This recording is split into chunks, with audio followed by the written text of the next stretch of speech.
Good morning po. Kumusta na kayo? Sa bawat araw na atin pong pagsama-sama sa pag-aaral, pagme-meditate ng salita ng Lord Jesus, ay atin pong patuloy na dinadakila siya. Nagagalak po tayo sa atin pong paglapit sa Panginoong Jesucristo at sa atin pong pagbubulay-bulay ng kanyang salita. Punong-puno po tayo ng kagalakan araw-araw at atin pong idinadalangin na ang bawat salita po na atin pong pinag-aaralan ay magdulot po sa atin ng paglago, magdulot ng kalakasang espiritual, kalakasang pananampalataya, dahil po patuloy na atin pong kinikilala o sinisik ang Lord Jesus sa atin pong pang-araw-araw na buhay po natin. Natutuwa po ang Panginoong Hesus tuwing siya po ang ating inuuna at patuloy na pinararangalan. Sa araw pong ito, atin pong pag-aralan ang kanyang salita sa Luke chapter 2 verse 52. At ang atin pong meditation ay Jesus increase in wisdom. Sabi niya po sa Lucas chapter 2 verse 52, lumago si Jesus sa karunungan, sa pangangatawan, at naging kalugod-lugod sa Diyos at sa mga tao. Bakit pinag-aaralan natin at i-meditate natin yung paglago ng Panginoong Hesus? Dahil po, ang Panginoong Hesus ay siyang pinaka-example po natin. Pagka binabanggit po yung pagiging example ng Lord Jesus sa ating buhay ay tinatawag na idol. No? Si Jesus ang ating idol. Wala na pong iba.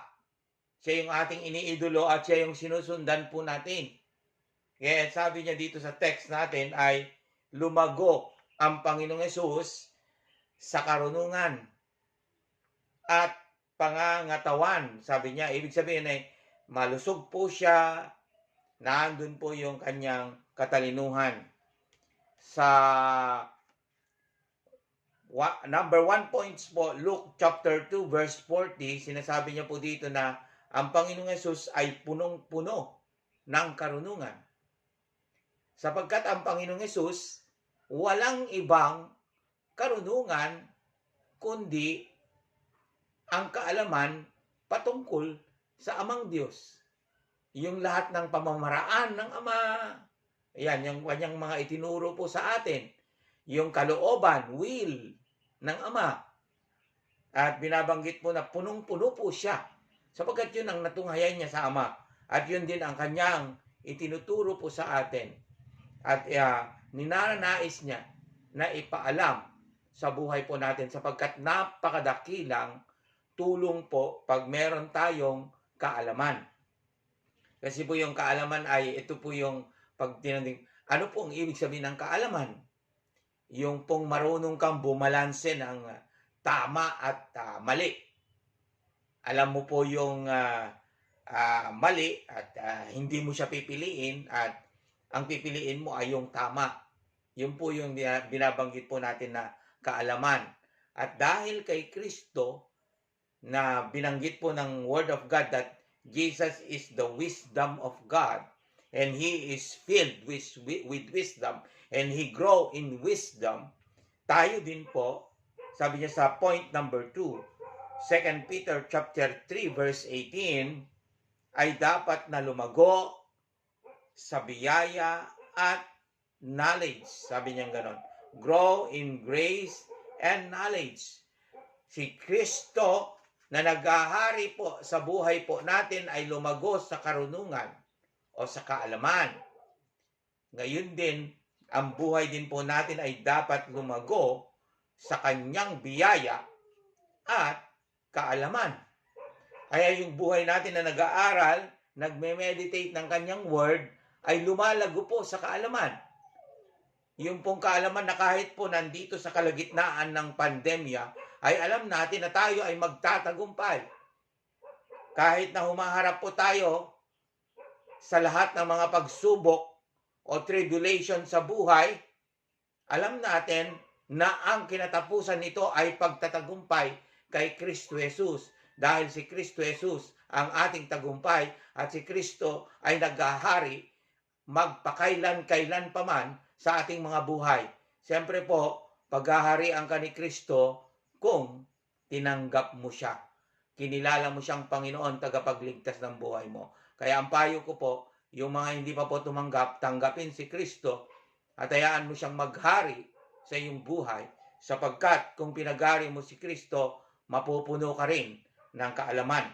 Ang buhay po natin ay lalago ng lalago sa biyaya at kaalaman. Number 3 po, 1 Corinthians chapter 14 verse 20, 1 Corinthians chapter 1 verse 10. Sinasabi niya po dito na be mature, maging lumago ka, mag-mature ka. Kasi po yung buhay, sabi ng Apostol San Pablo, nung una ako ay bata at nag-iisip akong bata. We think as a child, sa unang pagkakilala mo kay Kristo, Jesus, kung tinanggap mo siya, itinuturing niya po tayong bata, ipinanganak. Sabi niya po sa John, ipinanganak dahil sa Diyos at dahil bagong kapanganak, ang ating pagkain ay gatas ng salita ng Panginoon dito sa Bible. Pero pag tumatagal na po tayo, ang nais ng Lord ay mag-mature. Siyempre po yung mas matanda, mas marami pong nalalaman. At habang tumatanda tayo sa pananampalataya kay Kristo Jesus, ang ninais niya ay mag-mature tayo, mag-increase tayo ng knowledge, ng kaalaman. Kailangan po yon. At ang ating pag-increase, paano po tayo mag-increase? Yan ang mga tanong.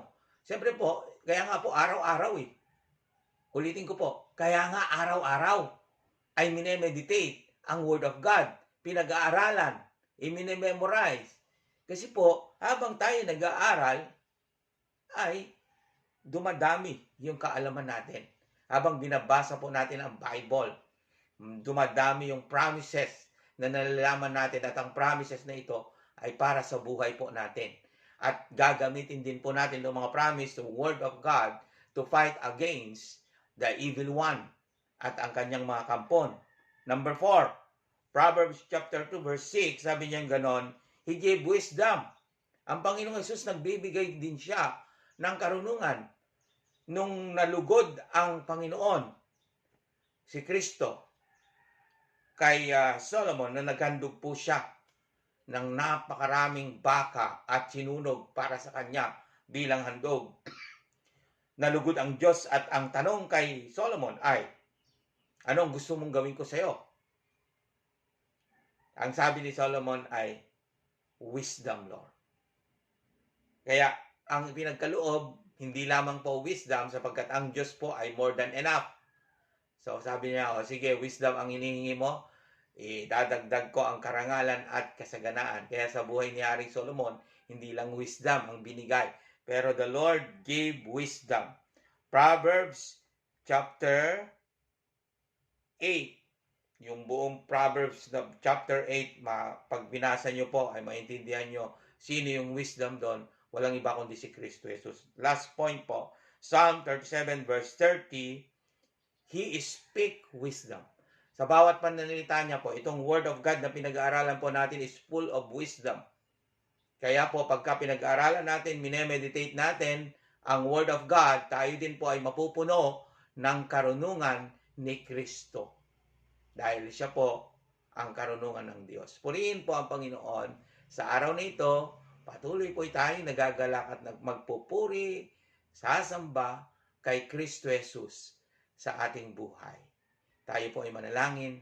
Maraming salamat, Panginoon Jesus. You are full of wisdom and increase in wisdom. In Jesus' name, amen.